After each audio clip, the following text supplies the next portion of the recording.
Good morning everybody. कैसे हो? बढ़िया।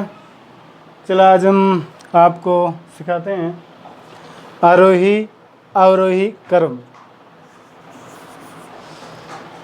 जब हमें छत के ऊपर जाना है तो क्या करते हैं बताइए। मान लो मुझे छत पे जाना है या आपको छत पे जाना है, तो पहले हम कौन सी पैड़ी पे पैर रखेंगे? पहली पे या चौथी पांचवी पे या सीधी ऊपर पहुंच जाएंगे? कौन सी पे? पहले हम पहली पैड़ी पे पैर रखेंगे, फिर दूसरी पे, फिर तीसरी पे, फिर चौथी पे। ऐसे करते करते हम जो सारी पैड़ियाँ हैं पार कर जाएंगे और छत के ऊपर पहुंच जाएंगे।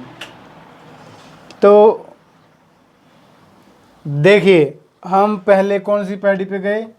पहली, फिर दूसरी, उसके बाद तीसरी, चौथी, पांचवी, छठी और सातवीं। आगे भी पैड़ियाँ हो सकती हैं, और भी ज़्यादा भी हो सकती हैं, 10, 20, 30 मैक्सिमम भी हो सकती हैं। जब हम पहले छोटा अंक लिखेंगे, उसके बाद बड़ा, फिर बड़ा, फिर बड़ा, फिर बड़ा, फिर बड़ा, फिर आगे बड़ा, उससे सबसे बड़ा। तो इस क्रम को कहते हैं आरोही क्रम।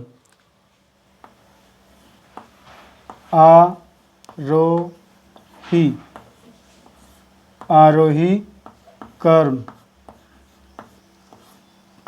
कर्म का मतलब होता है गिनती के हिसाब से, अपने नंबर के हिसाब से सेट करना या बैठना या अपने क्रमानुसार, अंक के अनुसार।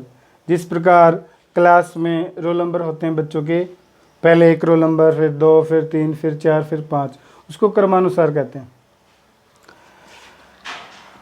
ऐसे ही जब बच्चा छोटा होता है, मान लो ये छोटा बच्चा है, सबसे पहले छोटा बच्चा छोटी सी रोटी खाना सीखेगा। मान लो ये रोटी का टुकड़ा है, उसके बाद वो ये टुकड़ा है, पूरी रोटी नहीं है। उसके बाद थोड़ी सी और बड़ी रोटी खाएगा। इसके मान लो पहले इतनी खाता था, फिर उसकी खुराक जो बढ़ जाती है, फिर और बड़ी खाएगा, फिर आगे जाके वो आधी रोटी खाना सीख जाएगा, फिर आगे जाके वो पूरी रोटी खाएगा। उसके बाद वो 2 रोटियां भी खा सकता है। जैसे जैसे बच्चे की उम्र बढ़ती जाएगी, उसकी खुराक बढ़ती जाएगी और वो रोटी का जो आकार है, उसका खाने की जो उसकी डिमांड है पेट की, वो बढ़ती जाएगी। इस क्रम को हम कहेंगे आरोही क्रम। ठीक उसी प्रकार जिस प्रकार सुबह प्रेयर होती है ना, तो सबसे आगे कौन सा बच्चा खड़ा होगा? छोटा बच्चा या बड़ा बच्चा? पहले छोटा बच्चा होता है, उसके बाद उससे बड़ा, उसके बाद उससे बड़ा, उसके बाद उससे बड़ा और उसके बाद सबसे बड़ा। जो पीछे बच्चा होता है वो सबसे बड़ा होता है। कई बार क्या होता है, बच्चे आगे पीछे खड़े रहते हैं, वो क्रमानुसार उनका जो होता है वो खराब हो जाता है, वो आरोही क्रम नहीं रहता। चलिए उसको छोड़िए, हमें ये सीखना है आरोही क्रम क्या होता है। तो हम अंकों को लिखते हैं। अगर हम अंकों को पहले छोटा लिखें, फिर बड़ा लिखें, फिर बड़ा, फिर उससे बड़ा, फिर उससे बड़ा, फिर उससे बड़ा और फिर सबसे बड़ा, उस क्रम को आरोही क्रम कहते हैं। समझ में आ गया? ओके, चलिए अब हम आपको अवरोही क्रम सिखाते हैं। ये साफ कर देते हैं। ओके इसको रहने देते हैं। रोटियां हैं, खानी है? नहीं खानी। चलो आगे है प्यारे बच्चों अवरोही क्रम। ये हो गया हमारा, दैट्स इट। समझ में आ गया होगा। फिर भी समझ में ना आए तो इस वीडियो को दोबारा से चला के देख लें आगे पीछे। अब हम करते हैं अवरोही क्रम। अवरोही क्रम यहाँ कर देते हैं अवरोही क्रम। मान लो आप लोग किसी काम से छत के ऊपर चले गए तो छत के ऊपर जाने के बाद सारा दिन छत पे तो नहीं रह सकते, नो, नीचे तो आना ही पड़ता है। जब हम छत के ऊपर से नीचे उतरते हैं, मान लो ऐसे चढ़ गए हम, ओके, जब उतरेंगे तो पहले कौन सी पैड़ी आएगी? 7वीं। 1 2 3 4 5 6, आगे हम कर लेते हैं इसको 7। ये इधर से, चलो यहाँ 6 मान लेते हम, उधर 7 थी। जब हम ऊपर से आएंगे तो हमारी जो पहली पैड़ी है यहाँ 7 थी, मान लो ये यहाँ से उतरता है बच्चा,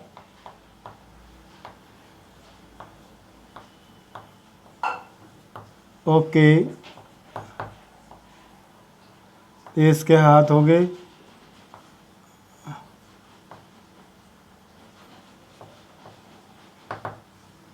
मान लो जब ये बच्चा पहले तो ऊपर चला गया छत के ऊपर, छत से जब हम उतरते हैं तो पहले कौन सी पैड़ी पे पैर रखेंगे? जो नीचे से आखिरी थी, 7वीं। तो 7वीं हमारी पहली हो जाएगी, पहले हम 7वीं पैड़ी पे पैर रखेंगे, उसके बाद छठी पे, फिर 5 पे, फिर 4 3 2 और 1। इस प्रकार हम छत से नीचे उतराएंगे पहली पैड़ी तक, उसके बाद ज़मीन पे। चलो, समझ में आया? ओके। जब कोई बीमार होता है, मान लो कोई बीमार है, बीमार होने से पहले वो बच्चा 2 रोटी खाता था। कितनी रोटी? 2। थोड़ी सी हल्की सी पेट दर्द हो गया, सिर दर्द हो गया या कुछ भी हो गया, बुखार हो गया, तो जो बच्चा 2 रोटी खाता था वो बुखार होने के बाद 1 रोटी पे आ जाता है। यहाँ से वो 1 रोटी खाना शुरू कर देता है। जब हम बीमार होते हैं हमें भूख ही नहीं लगती। उसके बाद अगर और ज़्यादा बीमारी बढ़ जाए, बुखार ठीक ना हो, तो वो रोटी भी छूट जाती है, उसमें से आधी हो जाती है। और छोटा बच्चा तो आधी से भी कम खा सकता है, बड़े बच्चे तो ज़्यादा ही खा सकते हैं। चलो, जब पहले वो ज़्यादा रोटी खाता था लड़का, बीमार हो गया, फिर उसने 1 रोटी पे आ गया। अगर थोड़ा सा और बीमार हो जाता है तो आधी पे आ जाता है और धीरे धीरे भूख ख़त्म हो जाती है। इस क्रम को पहले 2, फिर 1, फिर आधी, फिर और भी कम हो सकती है, भूख ना भी लगे, ये भी हो सकता है। तो इस क्रम को हम अवरोही क्रम कहेंगे। मुझे लगता है आपको समझ में आ गया होगा। ओके, चलिए, दैट्स इट। आगे हम आपसे क्वेश्चन करेंगे अभी।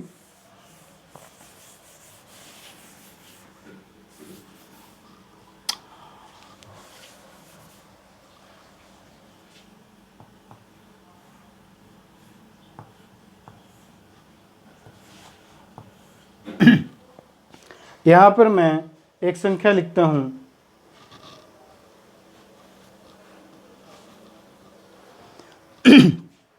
यहाँ पर लिखते हैं हम 2 1 5 और 8 और 10। अगर मान लो आपको इन अंकों में से छांट कर आरोही संख्या बनानी है तो कैसे करोगे? सबसे पहले क्या है करने से? आरोही में क्या होता है? पहले छोटी संख्या, फिर बड़ी, फिर बड़ी, फिर बड़ी, फिर उससे बड़ी, फिर उससे बड़ी, फिर सबसे बड़ी। ओके, अब इसमें सबसे छोटा क्या है? 1। 1 पे गुरुद्वारा लगा देंगे ताकि दोबारा ना लिखा जाए। फिर उसके बाद बचा 2, 5, 8, 10, 2। 2 की भी बारी आ गई। ओके, अब 5, 8, 10 क्या आएगा? 5। उसके बाद बड़ी संख्या क्या रहेगी? 8, और उसके बाद 10। Very good. देखिए इस प्रकार से हम आरोही संख्या बना सकते हैं।